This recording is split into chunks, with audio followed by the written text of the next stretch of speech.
ఆయన ఆలోచించినందుకు ఆయన మనం అప్రిషియేట్ చేయాలి సార్. రైట్, ఒక్క నిమిషం రాజేష్. రామకృష్ణ గారు, ఇక్కడ సోషల్ మీడియాలో అది ఫేస్బుక్ అయినా లేకపోతే ఎక్స్ అయినా లేకపోతే ఇన్స్టా అయినా లేకపోతే ఇంకేవో ఎక్కడైనా సరే ఒక వ్యక్తి ఒక అకౌంట్ ఓపెన్ చేసి పోస్టులు పెడుతున్నాడు అనుకున్నప్పుడు అతని అకౌంట్ని ఆధార్కి సింక్ చేయడము, ఆధార్ ఉంటేనే అతనికి ఆ సోషల్ మీడియా ప్లాట్ఫామ్ ఒక అకౌంట్ ఇచ్చేలాగా, అలాగే ఆ వ్యక్తి అతని ఫోటోనే పెట్టాలి, అంటే అతని నేమే పెట్టుకోవాలి. ఇటువంటి రూల్స్ పెడితే కొంతవరకు కంట్రోల్ అవ్వదా సార్? అటువంటి రూలింగ్ ఆల్రెడీ ఉంది సార్, ఆల్రెడీ ఉంది కానీ మెయింటైన్ అవ్వట్లేదు. ఎందుకంటే చట్టంలో ఆల్రెడీ ఉంది. మనము ఇక్కడ చూడాల్సింది ఏంటంటే, ఇక్కడ ఖచ్చితంగా ఎవరైనా ఒకరి నకిలీ ప్రొఫైల్ సృష్టించి దానిపై మార్చబడిన ఫోటోల వంటి అభ్యంతరకరమైన విషయాలను ప్రచురించడం లేదా సోషల్ మీడియాలో నకిలీ ఖాతాలను ఉపయోగించి ప్రజలను బెదిరించడం కూడా చట్ట విరుద్ధం. మరియు ఈ రోజుల్లో సమాజంలో చాలా సాధారణం అయిపోయింది కాబట్టి దీనిపైన చట్ట విరుద్ధాన్నే పోలీసులు ఇప్పుడు పవన్ కళ్యాణ్ గారు ఐడెంటిఫై చేస్తారేమో.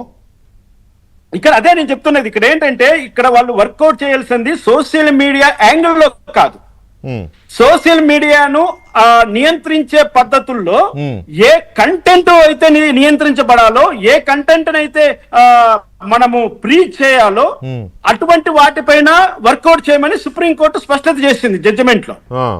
మీకు ఏదైనా వెసులుబాటు ఉంటే మీరు ఇంటర్మీడియట్ను మీరు కంట్రోల్ చేయండి అన్నారు. అంటే ఏది, మీరు అన్నట్లు గూగుల్ నో ఎక్స్ నో వాళ్ళని కంట్రోల్ చేయండి అన్నారు. వాళ్ళేమంటున్నారు, అమెరికాలో ఉన్న స్టేక్స్ వేరు, ఇండియాలో ఉన్న స్టేక్స్ వేరు. వాళ్ళు అమెరికా వాడు పెట్టినటువంటి గూగుల్ ని ఇండియాలో మనము కంట్రోల్ చేయడానికి ఇంటర్నేషనల్ లాస్ ఒప్పుకోవట్లేదు. ఇది ప్రాబ్లం ఇక్కడ.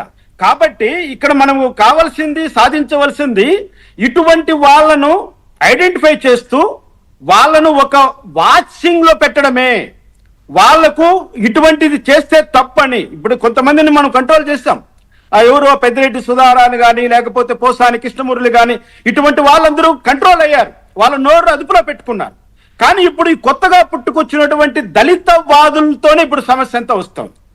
అంబేద్కర్ ఫోటో పెట్టుకొని అంబేద్కర్ సిద్ధాంతాలకు వ్యతిరేకంగా విచ్చలవిడిగా ఆడవాళ్లపైన లేకపోతే ప్రముఖులపైన నోరు జారుతూ లాభాసు మాట్లాడుతూ విపరీతమైనటువంటి మాకేమీ జరగదులే అనుకుంటూ మాట్లాడుతూ, ఇప్పుడు నేను రాజేష్ గారు పెట్టినటువంటి చూస్తుంటే ఆ ఆడియో అంటే ఏదో ఒకటి చేసి రైలు తగలబెట్టేస్తారా, బస్సులు తగలబెట్టేస్తారా ఏంటంటే ఇటువంటి వికృతమైన తగలబెట్టిన ఉదంతాలు ఉన్నాయి ఉంది కదా. మనము అది కాపు మహానాడు ఏదో అన్న సందర్భంలో అది ఎంత జరిగింది అక్కడ. ఇక్కడ ఏంటంటే ఈయన దళిత నాయకుడు అంబేద్కర్ వాది అని చెప్పుకోండి అరాచకాలకు ఆయన పూనుకుంటూ ఉంటే ఇంకా దళిత వాదులంతా ఏమైపోవాలి? మేము తల ఎలా ఎత్తుకొని తిరగాలి పబ్లిక్ లో? మేము దళితులమని ఎలా చెప్పుకొని తిరగాలి? ఇటువంటి కుట్రలు ఇటువంటి నేరాలు పాల్పడుతుంటే ఇప్పటికి అది రాజద్రోహం కాదా నేను అడుగుతున్నా. ఇప్పుడు రాజద్రోహం అనేది ఇంకో రూపంలో ఉంది కదా, మన సెక్షన్స్ లో, మన బిఎన్ఎస్ లో ఇంకో రూపంలోకి వచ్చింది కదా.